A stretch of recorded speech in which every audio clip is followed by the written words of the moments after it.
When a pilot refused to trust an 11-year-old girl during a deadly emergency, everyone thought he was right. Then she said 5 words that changed everything: "My dad built this plane." What happened next proved that sometimes the smallest voice carries the biggest knowledge, and saves the most lives. Before you watch full story, comment below from which country are you watching. Don't forget to subscribe for more amazing stories. The morning air was cool at Clearwater Airfield. It was Saturday, October 14, 2025, just before 7 a.m. 11-year-old Maya Chen sat on her favorite bench outside Hangar 12, watching mechanics work on planes and pilots check their aircraft. Maya wore her Lucky Aviation t-shirt, the one with the Wright brothers plane on it. Her dark hair was pulled back in a ponytail, and her notebook sat beside her. In that notebook, she had written down everything she learned about airplanes, especially her father's plane. Her father, Thomas Chen, was an aerospace engineer. For the past 7 years, he had been building his dream aircraft, a beautiful custom plane called November 74 Tango Charlie. And for 7 years, Maya had watched every bolt get tightened, every wire get connected, every system get installed. Thomas rushed out of the airport office, his face worried. "Maya, honey, there's been a serious accident." Maya stood up quickly. "What happened, Dad?" "Cave collapse at the Carson mine up in the mountains. 3 workers are badly hurt. They need immediate evacuation, but the regular air ambulance has mechanical problems. The backup helicopter is 2 hours away dealing with another emergency. And they need you to fly there?" Maya asked. "Yes. My plane can land on the short dirt runway at the mine. But it's dangerous, there's a storm coming, and the terrain is rough." Thomas began his pre-flight check, moving faster than usual. "Are you taking someone with you?" Maya knew that emergency flights should have 2 people. Thomas frowned. "That's the problem. Mark Sullivan was supposed to be my co-pilot, but he's sick. Everyone else is either flying or out of town. I'll have to go alone." Before Maya could respond, a truck pulled up fast, tires screeching. A tall man in a leather flight jacket jumped out. This was Captain Rick Morrison, a former Air Force pilot with thousands of hours of flight experience. "Chen." Morrison called out, walking quickly toward them. "I heard about the mine situation. You need a co-pilot. I'm volunteering." Thomas looked relieved. "Rick, that would be amazing. Thank you." "No time to waste," Morrison said, climbing toward the cockpit. "I've flown everything from fighter jets to cargo planes. I'll figure out your systems on the way." Maya felt a worry growing in her stomach. She had been in that co-pilot seat dozens of times. She knew every switch, every button, every emergency system. Captain Morrison was an excellent pilot, but he didn't know this plane. "Dad," Maya called out. "Did you show Captain Morrison the auxiliary fuel pump override?" Thomas was busy loading medical supplies. "Maya, not now. We're in a hurry." "But Dad, what about the backup electrical system? The emergency oxygen? The special landing gear procedure?" Morrison looked down at her, clearly annoyed. "Young lady, I've been flying since before you were born. Your father's plane might have some custom features, but basic flying principles don't change. Now please, we have lives to save." Maya stepped back, biting her lip. She wanted to argue, but adults never listened to kids when they thought they knew better. Thomas climbed into the pilot's seat. The engine roared to life, and the propeller became a spinning blur. He waved at Maya, then focused on his instruments. The plane taxied to the runway and took off, climbing toward the mountains. Maya watched until it disappeared into the distance. She walked back to the hangar, her worry growing stronger. Maya sat in the hangar office, listening to the radio chatter. Jim Baxter, the airport manager, was coordinating communications. 45 minutes passed. Then an hour. Maya knew the flight to Carson Mine should take about 70 minutes. She tried to read a magazine but couldn't focus. At 8:23 a.m., the radio crackled with her father's voice. The signal was broken and filled with static. Clearwater traffic, November 74 Tango Charlie, 40 miles northeast, inbound with 3 passengers. Medical emergency. Jim, we've got a serious situation. Jim grabbed the microphone immediately. Tango Charlie, this is Clearwater. Go ahead. Thomas's voice came through again, stressed and tense. We picked up the injured miners, but we're in severe turbulence and icing conditions. The storm moved in faster than predicted. We're getting heavy ice buildup on the wings and control surfaces. It's affecting our flight. Maya's heart started pounding. Ice accumulation was one of the most dangerous things that could happen to a plane. It added weight, disrupted airflow, and could jam the controls. She knew her father had installed an ice protection system, but it had to be activated correctly. Morrison's voice came over the radio, tension clear in his words. Clearwater, this is the Copilot. We need to activate the ice protection systems, but the setup in this aircraft is completely different from anything I've seen. Chen is busy flying. We need technical help immediately. Jim looked around frantically. Tango Charlie, stand by. I'll get you technical support. He reached for the phone. I'll call Bill Henderson. He helped Thomas with the electrical systems. But Maya was already moving toward the radio. Her small hand reached for the microphone. Jim looked at her, hesitating. Maya, this is a serious emergency. Adults need to handle this.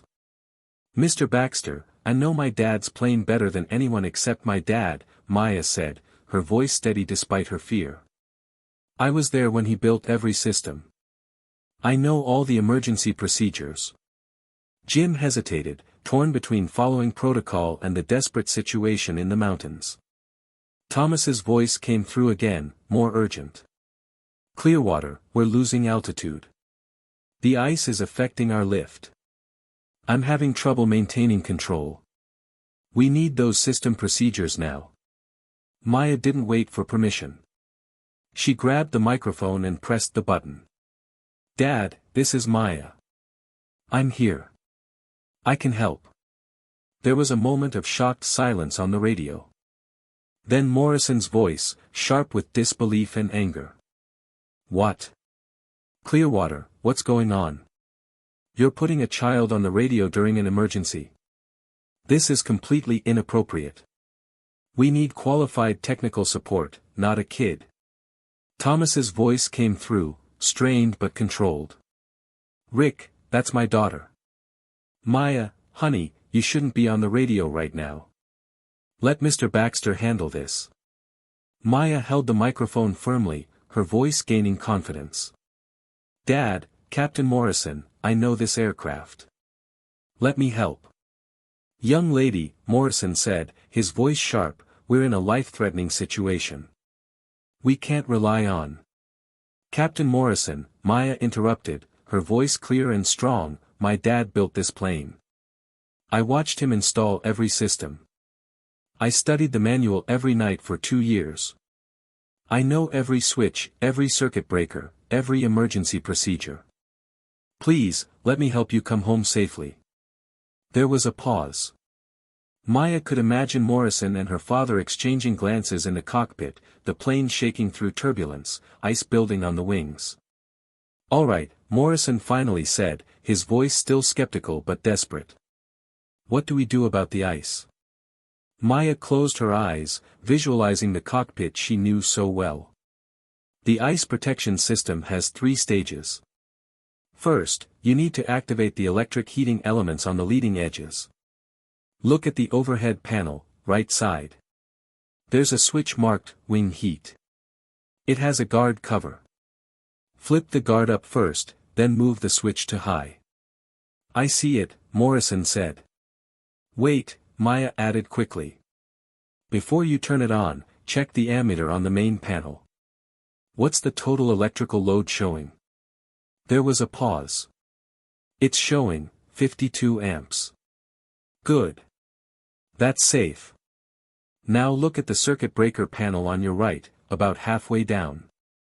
There are 3 breakers labeled wing heat primary, wing heat secondary, and prop heat. Make sure all 3 are pushed in. Checking, yes, I'm pushing them in now. The wing heat is activating. Thomas's voice came through, still focused on flying but taking a moment to transmit. Maya, how do you know all this? This is very detailed technical information. Dad, I paid attention. Every weekend in the hangar. Every test flight. Every time you explained a system to visitors. I wrote it all down. I learned it because it mattered to you, and I wanted to understand what you built. Jim Baxter stared at Maya with amazement. Morrison came back on the radio, his voice less skeptical now but still urgent. The wing heat is on, but we're still accumulating ice. Is there more? Maya thought quickly. The heating elements need about 3 minutes to reach full effectiveness. While you wait, Dad should slow down to just above stall speed. Slower airspeed means less ice accumulation. Also, on the center pedestal, there's a knob marked Prop Anti-Ice. Turn it to on. It uses alcohol to prevent ice on the propeller blades. Got it. Activating Prop Anti-Ice now. A pause. Then Morrison's voice came back with surprise. Thomas, the propeller is clearing. The vibration is smoothing out. Good, Thomas said, relief in his voice. Maya, what about the engine? I'm getting some roughness that might be carburetor ice. Dad, you don't have carburetor ice, Maya said confidently. You installed fuel injection specifically to avoid that problem. Remember? The engine roughness is from the extreme cold affecting the fuel mixture. Move the mixture control about 1/4 inch toward full rich. Thomas made the adjustment. Engine smoothing out immediately. Maya, you're absolutely right. Morrison spoke up, genuine respect entering his voice. How old is this girl? She's providing better technical support than some aircraft mechanics I've worked with. She's 11, Thomas said. And apparently, she knows my plane better than I realized.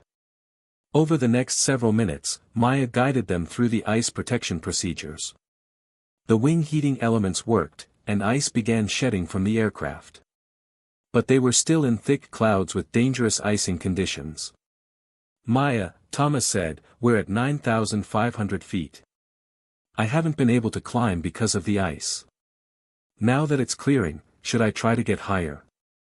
Maya grabbed the aviation chart on the wall, studying it quickly. Dad, if you climb to 11,000 feet, you should be above the freezing level. The clouds might be thinner up there. But climb slowly because of the injured passengers. Fast altitude changes might hurt them. Jim Baxter was already on the phone with the weather service. He came back to the radio. Tango Charlie, current freezing level is reported at 10,200 feet. If you can get above that, you'll have better conditions. Roger that. We're climbing slowly. Maya and the others in the office listened as the aircraft climbed through the difficult conditions. Morrison gave periodic updates, following Maya's guidance on managing the electrical load and monitoring the heating systems. At 8:47 a.m., Thomas's voice came through with obvious relief. Clearwater, Tango Charlie is level at 11,500 feet. We've broken out on top of the clouds. Clear skies above us, and all the ice has shed from the airframe. We're heading direct to Clearwater, estimating 35 minutes. Everyone in the office smiled and breathed easier. But Maya kept holding the microphone. She knew the flight wasn't over yet. The next 20 minutes passed with routine position reports. Maya listened carefully to each transmission, noting the fatigue in her father's voice. At 9:12 a.m., Thomas made his approach call. Clearwater traffic, November 74 Tango Charlie is 20 miles north, beginning descent for landing runway 23. Jim had already called for ambulances. 2 emergency vehicles were parked near the runway, waiting for the injured miners. But then Morrison's voice came over the radio, tense with new concern. "Clearwater, we have a problem. We moved the landing gear handle to down, but we're only showing 2 green lights. The nose gear shows unsafe. Looking through the inspection port, we can see it hasn't fully extended." Maya's heart sank. Landing gear problems were extremely serious. Jim grabbed the microphone. "Tango Charlie, can you recycle the gear? Try raising it and extending it again." "We've tried 3 times, Thomas replied. "Same result each time. The 2 main gear are down and locked, but the nose gear won't extend." Morrison added, "I've never seen a gear system like this. There's a backup system, but I can't figure out the configuration. The operating handbook doesn't have clear diagrams for emergency extension." Maya's mind raced. Her father had designed a custom landing gear system, lighter and more reliable than standard systems, but with unique characteristics and procedures. She pressed the transmit button. "Dad, Captain Morrison, I know what to do." Morrison responded immediately. "Maya, we're listening." Maya visualized the system as she had seen her father demonstrate it during ground testing. The emergency gear extension is a manual mechanical backup. There's a red handle on the floor between the seats, near the co-pilot's right leg. It's covered by a protective cover marked emergency gear. "I see it," Morrison said. "First, make sure the normal gear switch is in the down position. Then remove the protective cover. Pull the handle straight up until you feel resistance, that releases the uplocks. Then push the handle forward with steady pressure. You're manually extending the nose gear through a cable system. It takes about 20 strong pumps to fully extend it. Count each pump out loud so Dad knows your progress." Thomas transmitted, his voice serious. "Maya, are you absolutely certain about this procedure? We're trusting your memory with our lives and the lives of these injured men." Maya's voice was unwavering. "Dad, I'm certain. I watched you test this system 6 times on the ground. I helped you lubricate the cables. I know exactly how it works." Morrison began the procedure. His voice came over the radio, counting out loud. 1, 2, 3. The handle is moving, but I don't see any change yet. 4, 5, 6. His counting continued, effort evident in his voice as he manually pumped the heavy handle. 15, 16. This is hard work. 18, 19, 20. Maya gripped the microphone, holding her breath. Around the 20th pump, the gear should lock into position if everything was working correctly. The office was completely silent. 22, 23. Wait, I see movement. The gear is extending further. 25, 26. Morrison's voice showed strain but also growing hope. Thomas, check your indicator lights. Thomas's voice came back immediately, filled with relief. 3 green. We have 3 green lights. Nose gear shows down and locked. Rick, you did it. Maya, you did it. The office erupted in cheers. Jim squeezed Maya's shoulder gently. But Maya didn't celebrate yet. The landing still had to be completed. Dad, with the stress the plane has been through, you should make a gentle landing. The gear was extended through the emergency system, so you won't have normal hydraulic cushioning. Keep your touchdown speed about 5 knots higher than normal, and make it as soft as possible. Copy that, Maya. Setting up for a long, gentle approach. The aircraft appeared in the southern sky, descending through scattered clouds at a shallow angle. Maya ran outside with Jim and the others, watching as her father skillfully guided the plane toward the runway. The approach was perfect. The aircraft tracked the centerline with precision. The main wheels touched first with barely a sound, then the nose gear settled gently onto the runway as Thomas carefully lowered the nose. The plane rolled out smoothly, taxiing toward the waiting emergency vehicles. Maya ran across the ramp, arriving just as Thomas shut down the engine. The canopy opened, and her father climbed out stiffly, clearly exhausted. Behind him, Morrison was helping the injured miners exit the aircraft. Their faces were pale and strained, but grateful to be safely on the ground. The paramedics moved in immediately with stretchers.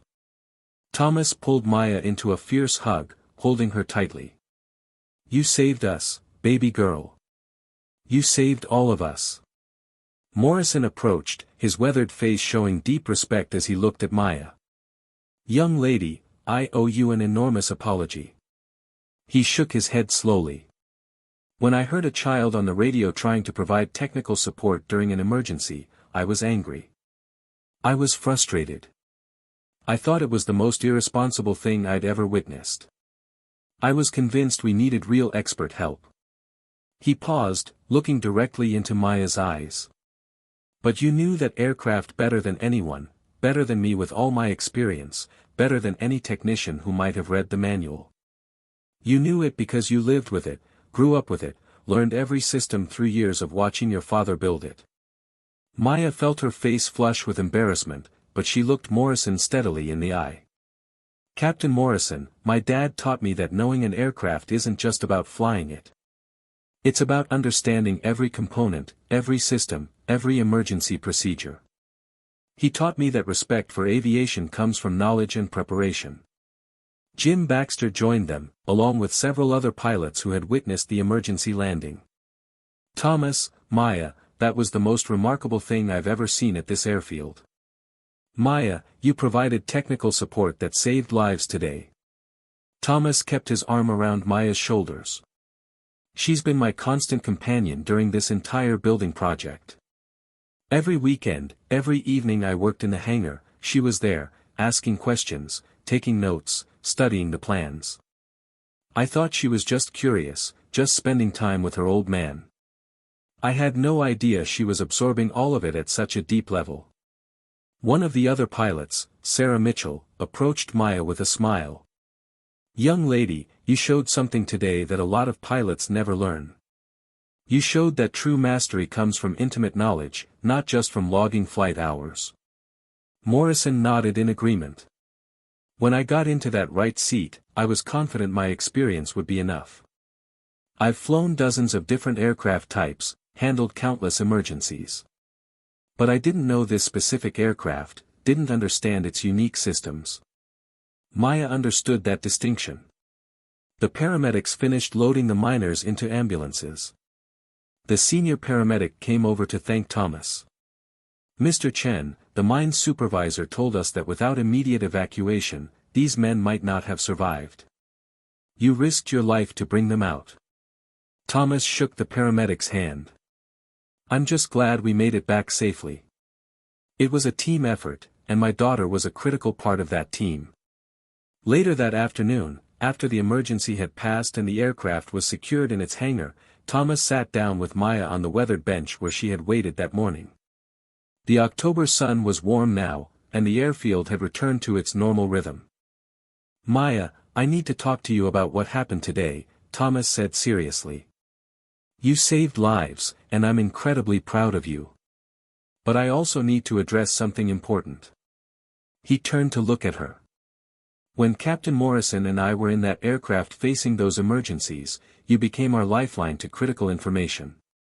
You were only 11 years old, sitting in an office, but you carried the weight of our survival on your shoulders. That's an enormous responsibility for a child." Maya looked at her father, seeing the concern in his eyes. "Dad, I was scared. Really scared. But I knew your aircraft, and I knew that knowledge might be the difference between you coming home or not. I couldn't not help. I understand that, and you made the right choice. But this experience has made me realize something.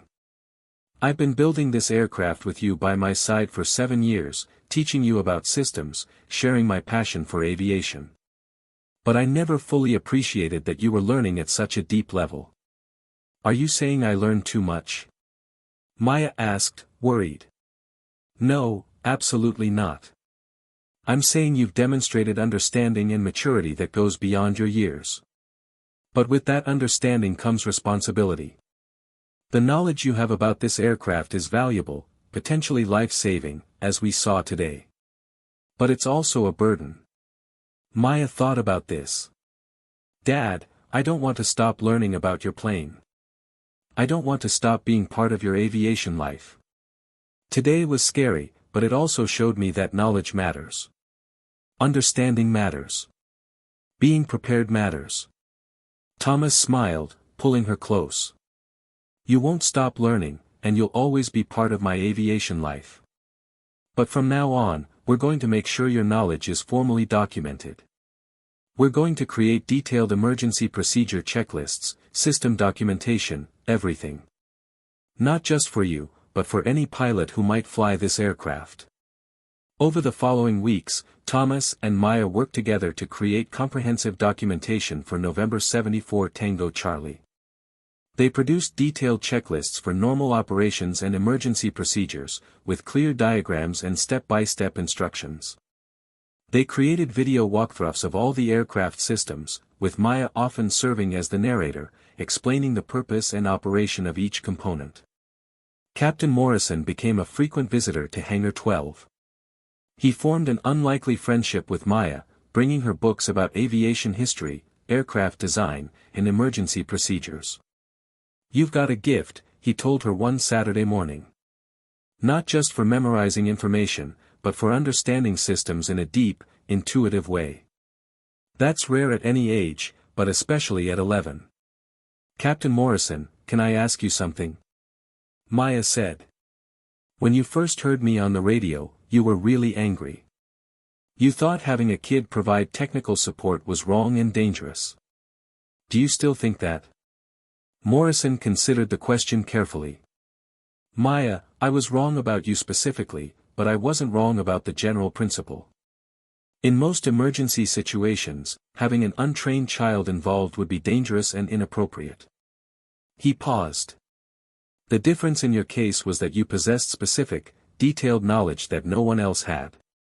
You weren't trying to provide general advice or make decisions beyond your knowledge. You knew your father's aircraft better than anyone except your father. And that specific knowledge was exactly what we needed. So it's about matching knowledge to the situation? Maya asked. Exactly. If you had tried to advise us on general flying techniques or navigation, that would have been inappropriate. But you stuck to what you knew, what you had learned through years of direct experience with that specific aircraft. That's the distinction that made your help valuable rather than dangerous. Maya nodded, understanding the nuance. So knowing your limitations is as important as knowing your strengths. That's one of the most important lessons in aviation, and in life. A pilot who knows what he doesn't know is safer than a pilot who thinks he knows everything. The story of Maya's role in the emergency spread throughout the aviation community. Some people praised her knowledge and quick thinking, while others raised concerns about relying on a child during an emergency. Thomas received a letter from the Federal Aviation Administration acknowledging the successful emergency handling and requesting copies of the enhanced documentation that he and Maya had created. The FAA examiner who reviewed the materials commented that the level of detail and clarity could serve as a model for other experimental aircraft builders. 6 months after the emergency, in April 2026, Maya attended the annual Experimental Aircraft Association fly-in at Clearwater Airfield. Hundreds of home-built aircraft filled the ramp, representing thousands of hours of work by dedicated builders. Thomas had been asked to give a presentation about emergency preparedness and documentation for experimental aircraft. He insisted that Maya join him at the front of the room. Standing before an audience of experienced pilots and builders, Maya felt her nervousness fade as she began talking about what she had learned. When the emergency happened, Maya told the audience, I wasn't trying to be a hero or show off what I knew. I was just trying to help my dad come home safely. Every piece of information I gave Captain Morrison came from specific memories, watching my dad install the wing heating elements and explaining why he positioned them that way, helping him test the emergency gear extension system and counting the pumps it took to fully extend the nose gear. An older gentleman raised his hand. Young lady, what you're describing is experiential knowledge, the kind that comes from being present during the creation process. But how do we ensure that knowledge is preserved and available when the original builder might not be around? Thomas stepped forward. That's exactly why Maya and I spent months creating comprehensive documentation after the emergency. We realized that the knowledge she carried in her head needed to be written down, illustrated, and made accessible to anyone who might fly the aircraft. Maya added, and when we were creating the documentation, we tested each other. Dad would present a hypothetical emergency, and I would have to walk through the response using only the written procedures. If the procedures weren't clear enough, we revised them until they were. A woman in the back stood up. I've been building an RV-7 for 4 years, and my teenage son has been helping me. After hearing about your emergency, I started teaching him the systems more deliberately. Last month, he spotted a wiring error during testing that could have caused serious problems in flight. He's 15, and he potentially saved our lives before we ever left the ground. Stories like this began emerging throughout the experimental aircraft community, parents and children working together on building projects with a new appreciation for the educational value of the experience. Maya's aviation journey continued. On her 12th birthday, Thomas gave her a logbook and began logging the time she spent in the right seat during local flights. She wasn't manipulating the controls yet, that would come later with proper instruction, but she was observing, learning, understanding. Knowledge without discipline is dangerous, Thomas told her during one of their flights. You know this aircraft system's better than most mechanics, but that doesn't mean you're ready to fly it solo. Flying requires judgment, situational awareness, decision-making skills, and muscle memory that only comes from proper training and supervised experience. Maya understood the distinction. The emergency had taught her that specialized knowledge had value, but it had also taught her the importance of knowing her role and limitations. She had been able to help because she stuck to providing specific technical information about systems she knew intimately. She hadn't tried to give flying advice or make navigational decisions. Captain Morrison continued to visit the hangar regularly, becoming an unofficial mentor. He would bring scenarios from his extensive flying career and discuss them with her, not expecting her to have all the answers, but encouraging her to think systematically. Aviation is all about managing risk and making decisions with incomplete information, he explained. The more knowledge you have, the better your decisions can be. But knowledge alone isn't enough. You need experience to develop judgment. The injured miners who had been rescued during that emergency flight recovered fully. They sent Thomas a heartfelt letter of thanks, along with a gift for Maya, a handcrafted wooden model of November 74 Tango Charlie, built by one of the miners during his recovery. The model sat on a shelf in Maya's room, a reminder of the day when her patient years of observation and learning had translated into action that saved lives. Years later, when Maya was applying to college, she wrote an essay about that October morning and what it had taught her. She wrote about the value of sustained engagement with complex subjects. About the importance of curiosity and observation. About the unexpected ways that knowledge acquired for its own sake can become critically important. About the bonds that form between parents and children when they share genuine passion for something meaningful. But most importantly, she wrote about learning that expertise comes in many forms. That credentials and age don't always correlate with understanding. That sometimes the most valuable knowledge is possessed by those who take the time to truly see and comprehend the details that others overlook. She wrote about learning to trust her own knowledge while remaining humble about its limitations. About speaking up when she had something valuable to contribute while staying quiet when others knew better. About the delicate balance between confidence and humility that marks true expertise. The story of an 11-year-old girl who helped guide her father's aircraft through a life-threatening emergency became more than just an aviation anecdote. It became a reminder that knowledge matters. That attention to detail matters. That patient observation over time can yield understanding that rivals or exceeds that gained through formal credentials. November 74 Tango Charlie continued to fly through Nevada skies, a testament to one man's engineering skill and to the surprising journey of his daughter, who learned an aircraft so thoroughly that she could guide it home from the ground when emergency struck. And in hangars and airfields across the country, other builders and their children continued the tradition, working together on aircraft projects, sharing knowledge across generations, creating bonds strengthened by common purpose and mutual respect. Maya and Thomas's story reminded them that these projects were about more than just building aircraft. They were about building relationships, creating shared experiences, and passing down knowledge in ways that honored both the technical complexity of aviation and the human connections that give that knowledge meaning and purpose. The sun set over Clearwater Regional Airfield on countless evenings after that dramatic October morning, painting the sky in shades of orange and purple. Among the aircraft resting quietly on the ramp was November 74 Tango Charlie, its composite surfaces reflecting the fading light, its systems embodying years of careful work and the intimate knowledge that had saved lives when that knowledge mattered most. And in the hangar beside it, Maya and Thomas continued their work together, learning, building, growing, and ensuring that their story would inspire others long into the future.